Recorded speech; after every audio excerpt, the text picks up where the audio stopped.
কংস মামা হিমন্ত মামা গ'ল এইবাৰ পাতিলোৱা মামা মামাজন ঠিকই আছিল ভাগিনৰ সৈতে একেলগে মদ খাইছিল কিন্তু তাৰ পিছতহে ঘটি গ'ল ভয়ংকৰ ঘটনা নুনমাটিৰ মঠঘৰীয়াৰ মামাৰ নাম উদয় ৰায় চৌধুৰী উৰফে বাপন বৃহস্পতিবাৰে নিশা মঠঘৰীয়া সংহতি পথৰ উদয় ৰায় চৌধুৰী আৰু নৱজিত বসুমতাৰীয়ে একেলগে মদ্যপান কৰিছিল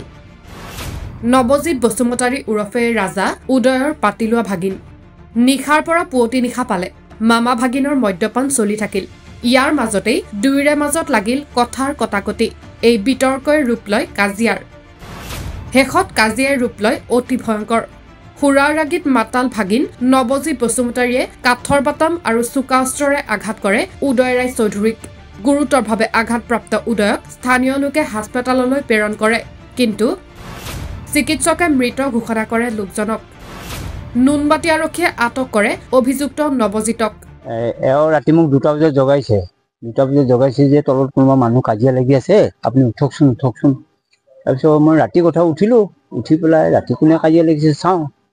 লাইটটো জ্বলাই দিলে লাইটটো জ্বলাই দিওঁতে দেখিছোঁ দুজন মানুহ তলত পৰিছে মই লাঠি এডাল লৈ আহিছোঁ দেই ৰাতি কথাটো কোনেবা কি হেৰিত আছে তাক সুধিলোঁ তই কোনে কি কৈছে মই ৰাজা এইটো কোন এইটো বাপুনক কিয় তই মাৰিলি নেকি বাপুনক মাৰিছ তো গোটেই তেজে লুটুপুটু হৈ আছে নহয় বাপুনে মোক কাটিছে এনেকৈ কোৱাৰ পিছত পুলিচক ফোন কৰিলে মোৰ ছোৱালীজনীয়ে তাৰপিছত এম্বুলেঞ্চ মাতিলে তাৰপৰা পুলিচে আমাৰ নাম চাম লিখিলে নাম চাম লিখাৰ পিছত ক'লে আপোনালোকে কেইজনমান GMCত লৈ যাওক আমি GMCত লৈ গ'লোঁ GMCত লৈ তেওঁক ট্ৰিটমেণ্ট কৰালোঁ আমিতো পইচা নিয়া নাই ঠিক 4:30মান বজাত মই GMCৰ পৰা তেওঁক থৈ পেলাই মামাক থৈ পেলাই মই গুচি আহিছোঁ মামা মই ঘৰৰ পৰা অলপ পইচা আনিলে দিয়া তাৰপৰা ইয়াত আহি শুনো যে তেওঁ মৃত্যু হৈ গ'ল ৰাজা নামৰ ল'ৰাজনে মাৰিছে আৰু ৰাজাক পুলিচে তাৰ পৰাই ধৰি লৈ গৈছে আমি এনে তক্তা আৰু প্লাছ দা এখন দেখিছোঁ দা এখন পেলাই থৈছে দাৰে কাটিছে ডক্টৰে কোবাইছে ইতিমধ্যে ঘটনা সন্দৰ্ভত আৰক্ষীয়ে আৰম্ভ কৰিছে তদন্ত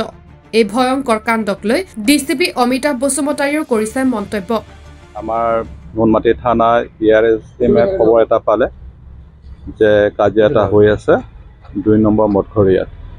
সেই সূত্ৰে আমাৰ থানা ERS টিমটো তাতে গৈ পেলাই দেখা পালে যে উদয় ৰায় চৌধুৰী আৰু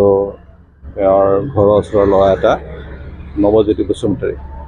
তেওঁলোকৰ কাজিয়া পেচাল হৈছিলে আৰু উদয় ৰায় চৌধুৰী মূৰত আঘাতপ্ৰাপ্ত হৈছিলে আৰু লগে লগে উদয় ৰায় চৌধুৰীক GMCলৈ পঠোৱা হ'ল ট্ৰিটমেণ্টৰ কাৰণে আৰু তাতে স্থানীয় ৰাইজে যিসকলে কাজিয়া কৰা দেখিছে তেওঁলোকে ক'লে যে তেওঁলোকৰ মানে সেই উদয় ৰাজ চৌধুৰীৰ ঘৰতে তেওঁলোকে মদ খাইছিলে মদ খাই পেলাই তেওঁলোকৰ কাজিয়া সূত্ৰপাত হয় তাৰপিছতে সেই ল'ৰাটো নৱজ্যোতি বসুমতাৰীক কৰায়ত্ব কৰিবলৈ থানালৈ অনা হ'ল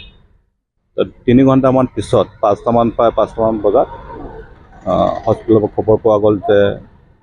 উদয় ৰায় চৌধুৰী তাতে মানে সেই চাকামটোতে ইঞ্জুৰিছ তাত পিঅ'ত আমি বিচাৰ কৰা হ'ল পিঅ'তে তাতে উডেন প্লেংক পোৱা গ'ল এই কাঠৰ টুকুৰা দি মূৰত আঘাত কৰিছিলে এই ল'ৰাটোৱে তেওঁলোকৰ মানে চিনাকি মানুহ নেইবাৰ হয় আগৰ পৰা একেলগে থাকে একেলগে তেওঁলোকে ঘূৰা ফুৰা কৰে কি কাৰণত তেওঁলোকৰ কাজিয়া হ'ল এইটো আমি তদন্ত কৰি আছোঁ আৰু যিহেতু 21 টকা আমি অলৰেডি কৰায়ত্ব কৰিছোঁ তো ইয়াৰ আমি এছপাৰ লওঁ যিখিনি আমি কাম কৰিব লাগে আমি কৰিম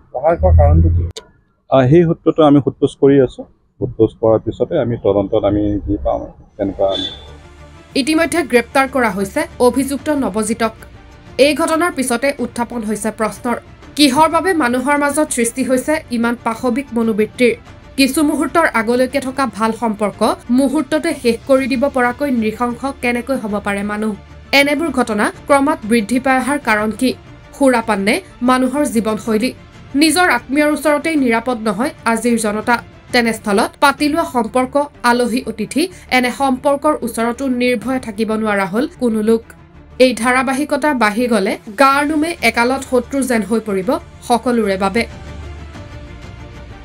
news desk, The Custodian Plus।